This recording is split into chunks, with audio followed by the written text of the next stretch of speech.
Мы вот сдали уже на склад 2 упаковки, сегодня отдали. Ну и вот полностью все, то есть чего нету мы не возвращаем. Вот возврат, и вот в карантине у нас есть специальный шкаф, в котором хранится то, что временно, пока проходит экспертизу, если были какие-то проблемы с товаром. Приписи з наказом тимчасово вилучити з торгівлі та відправити до карантину повинні були отримати всі мережі реалізації медикаментів в Україні. В цьому фарммаркеті повідомлення отримали, але виконувати не довелося. Марок цих виробників серед лік немає. Мукалтин у нас имеется, Харьков производит, Генция ЛС, Галич Фарм.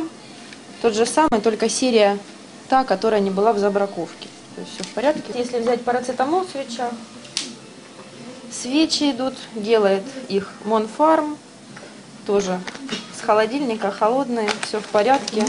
Парацетамол та мукалтин – одні з поширених та доступних лікарських засобів. До того ж, вони мають попит цілий рік, але віднедавна стало відомо, що деякі виробники поставили під загрозу якість товару. А саме анальгетик парацетамолу, супозиторії 10-м номером серії 41010 виробництва Монфарм та відхаркувальний засіб мукалтин у таблетках серії 230211 виробника Галич Фарм.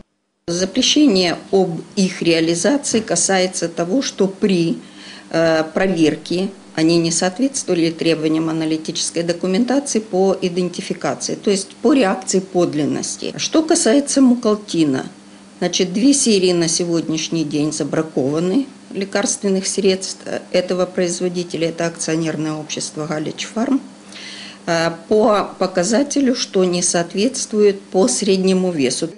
Оптовики, що займаються вторічною реалізацією, ставлять якість лік під загрозу. Ірина Григорівна розповідає, що обійти неякісний товар фірмам-реалізаторам можливо, наприклад, мати справу лише з офіційним дистриб'ютором. Та якщо є сумніви, перевіряти. І краще у власній лабораторії. Найчастіше до браку потрапляють медикаменти, що виробляються та розфасовуються різними підприємствами. Та й ті, що купуються частіше – Мізим, Фестал, Есенціал та й інші. Так, у минулому році з реалізації було вилучено 57 тисяч упаковок неякісних лік. Наведений нами приклад аптеки одного підприємства не доводить, що такі ж гарантії є в інших. Тому доки Мінздрав проводить повторні перевірки парацетамолу та мукалтину, люди повинні бути уважними при купівлі цих лік.